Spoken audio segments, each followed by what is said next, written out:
Your heart's rhythm depends on 4 precision gates, its valves snapping open and shut more than 2.5 billion times across a lifetime. When even one of those gates falters, the consequences can be subtle at first and devastating later. That's the trap. Early valve disease is quiet, it advances in the background while everyday life goes on. What alarms cardiologists isn't just how common it is, about 2.5% of Americans live with valve disease, but how often it hides in plain sight. Symptoms and severity don't always move together. A person can feel perfectly fine, while a valve is significantly narrowed or leaking. Meanwhile, the body sends out small distress signals that many chalk up to getting older, being stressed, or simply out of shape. In this video, we'll decode 8 early alerts that can change the trajectory of your health if you catch them soon enough.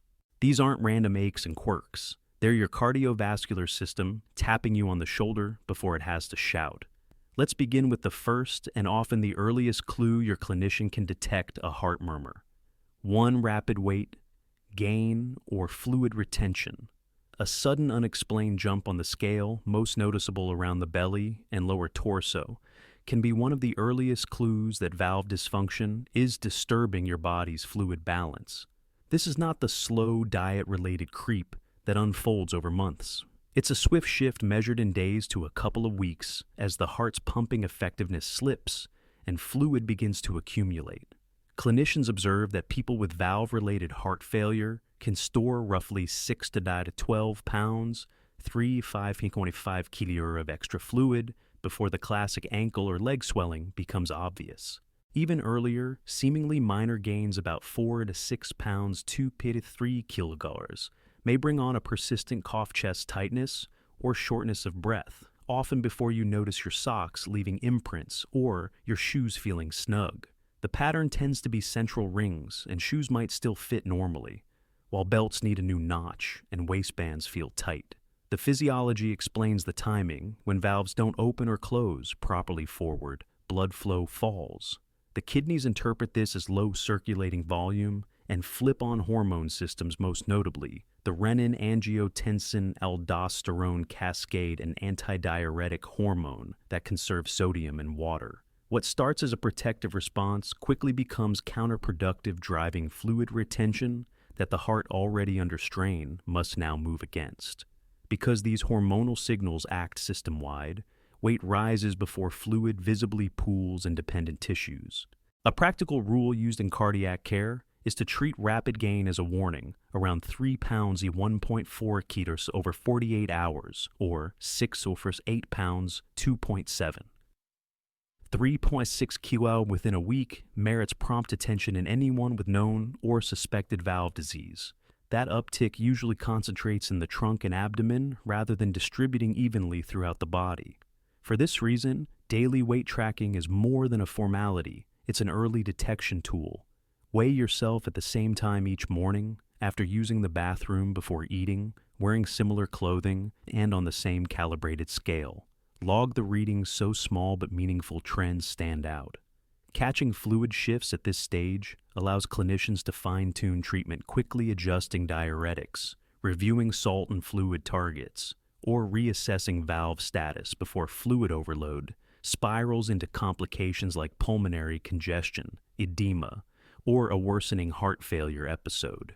In short, if the numbers climb quickly and your midsection feels fuller without a clear lifestyle, consider it a significant signal. With valve problems, the scale often speaks before the mirror does. 2. Swelling edema. Swelling, medically termed edema, in the ankles, feet, or abdomen, is a classic early warning that valve dysfunction is undermining the heart's ability to move blood effectively. Major cardiac centers note that when valves fail to open or close properly, circulation slows, pressures rise, and fluid begins to seep from blood vessels into nearby tissues. Here's the chain reaction. Impaired valve performance reduces forward flow, venous pressure climbs, and microscopic fluid shifts out into the soft tissues. Gravity magnifies the effect, so the first places you'll notice changes are the lower legs and ankles. People often report that shoes feel snug by evening socks leave deeper imprints or rings become harder to remove as the day wears on, subtle clues that fluid is building where it shouldn't. Cardiac-related swelling has a distinct look and feel. Unlike swelling from an injury, which is frequently one-sided and localized, edema tied to valve disease usually appears on both sides in a fairly symmetrical pattern. Press a fingertip into the puffy area, and you may see a pit, a small indentation that lingers for about 10-20 seconds, before slowly fading, often described clinically as 2+ to 3+ pitting. As the condition advances, the swelling can creep upward past the ankles to the calves and thighs, and in more serious cases, fluid can also accumulate in the abdomen. That abdominal distension can cause uncomfortable fullness, reduced appetite, and even shortness of breath, as the diaphragm has less room to move. By the time edema is plainly visible, meaningful valve dysfunction is often already present. The takeaway is simple but important. This is not a cosmetic issue. Edema signals that the cardiovascular system is struggling to maintain normal fluid balance and circulation, and it frequently tracks with a decline in overall heart function. 3. Dizziness, lightheadedness, or fainting. Sudden spells of dizziness, a woozy about to black out sensation, or outright fainting, especially during activity, are powerful warnings that your brain isn't getting enough blood because a valve problem is disrupting circulation. Cardiology experts point out that diseased valves struggle to sustain stable blood pressure and forward flow to the brain when your body asks for more, like during a brisk walk, climbing stairs, or a workout. The risk is particularly high with aortic stenosis, where a narrowed valve acts like a fixed bottleneck. As muscles demand additional blood, the heart can't boost output adequately, and the brain responds with alarms, lightheadedness, tunnel vision, or near syncope. Symptoms often unfold in a recognizable sequence. At first, you may feel mildly dizzy, only with strenuous effort. As valve disease progresses, the same sensation shows up with everyday tasks, and some people notice brief head rushes when standing up quickly. True fainting syncope is a more ominous sign. It means cerebral blood flow fell far enough that consciousness was lost, sometimes abruptly, and without much warning. These episodes aren't just uncomfortable, they're dangerous.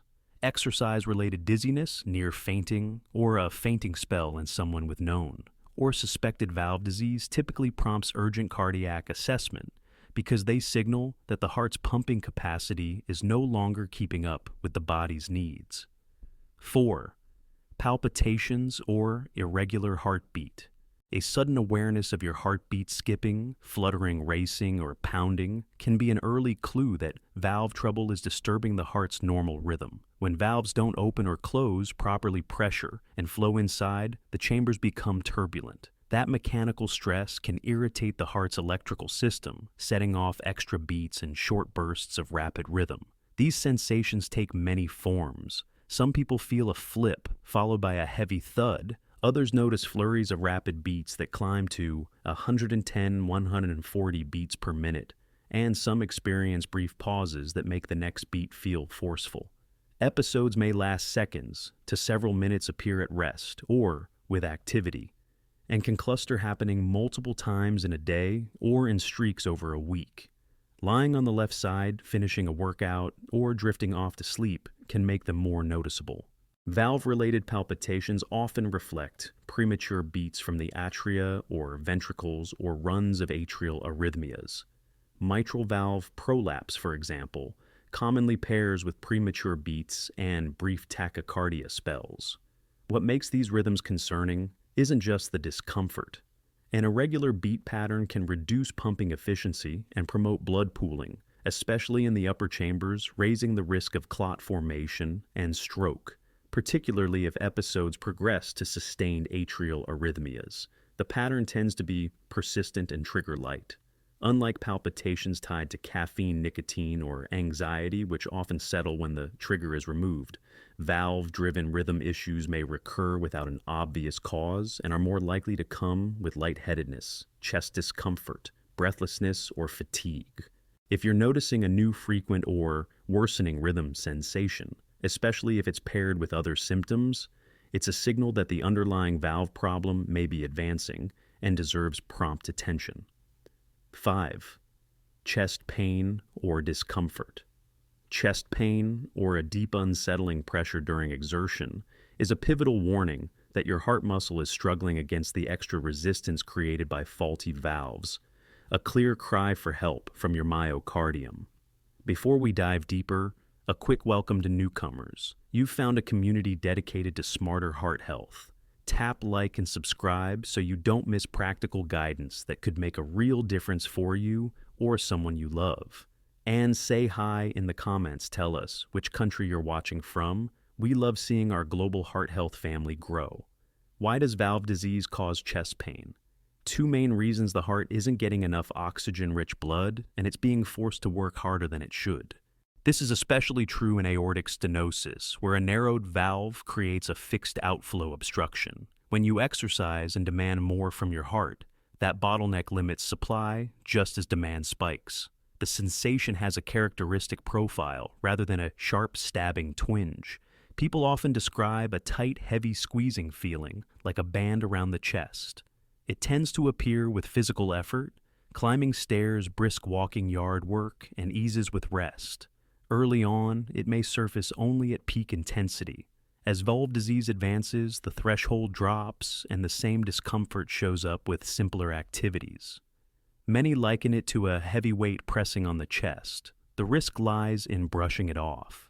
It's common to mistake this discomfort for heartburn or a strained muscle, but reproducible chest pain that arrives with exertion and improves at rest warrants immediate medical evaluation. The underlying mechanics are serious when valves malfunction the heart's workload, and oxygen needs soar while actual delivery lags, setting the stage for reduced perfusion and potential injury to heart muscle.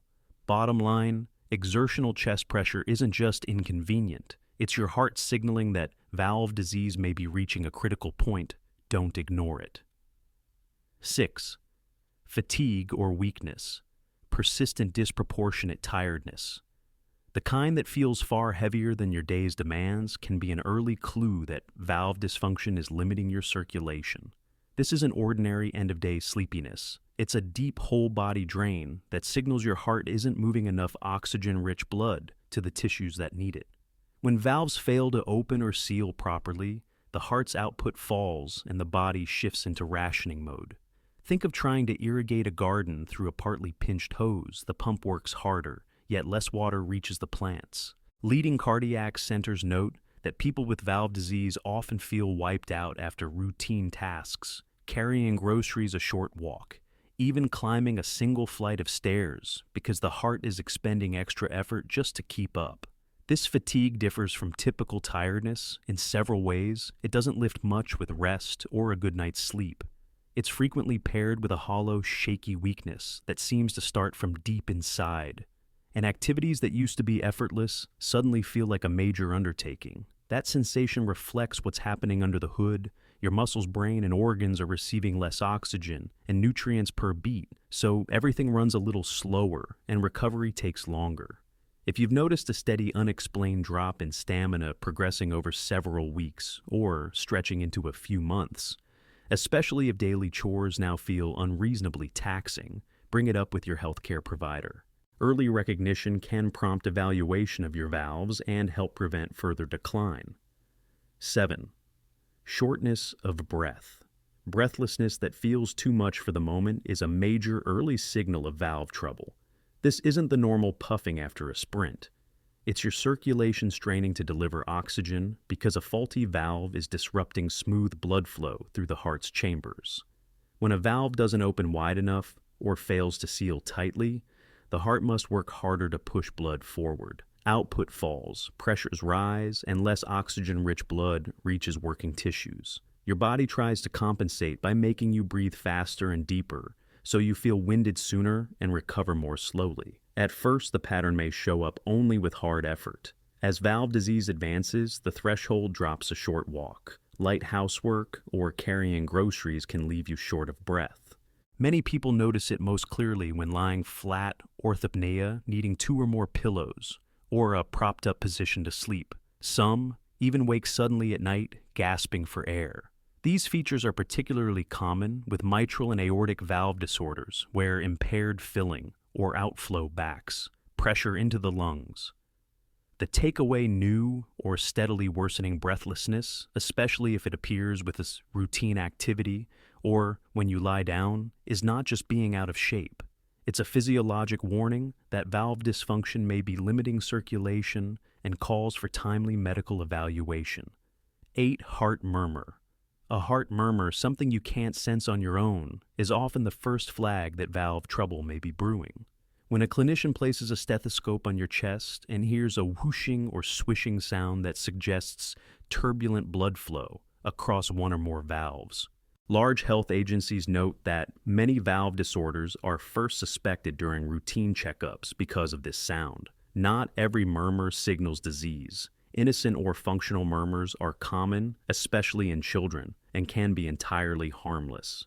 Even so, major cardiology societies emphasize that a newly discovered murmur should be evaluated with echocardiography, since a murmur can be the earliest clue to valve narrowing stenosis or valve leakage regurgitation. How reliable is the stethoscope exam? In trained hands, studies have reported roughly 62% sensitivity, with about 95% specificity for distinguishing pathology from innocent murmurs, good at ruling disease in or out, but not perfect. Newer tools are closing the gap. AI-enabled digital stethoscopes have been shown to recognize valvular heart disease in around 92% of cases, compared with about 42 to 48% using standard acoustic stethoscopes alone.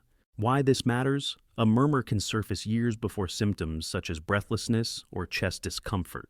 Treated as an early alarm bell, it gives you and your care team valuable time to monitor, manage, and intervene before the condition escalates. 4 small heart valves shape the quality of an entire life. Those early clues: murmur, shortness of breath, fatigue, chest pressure, palpitations, dizziness, or fainting swelling, and sudden fluid-related weight gain aren't minor inconveniences. They're your body's quiet warning that circulation isn't keeping up and it's time to pay attention now, not later. If any of these signals sound familiar, don't self-diagnose or shrug them off. Book a checkup and ask about appropriate testing, like an echocardiogram. Early detection can change everything, helping you control symptoms, prevent complications, and stay active longer. If this video helps subscribe to the channel, tap the notification bell and share it with someone you care about. Your click might be the nudge that protects another heart. Thanks for watching, and we'll see you in the next episode as we keep building heart-healthy habits together.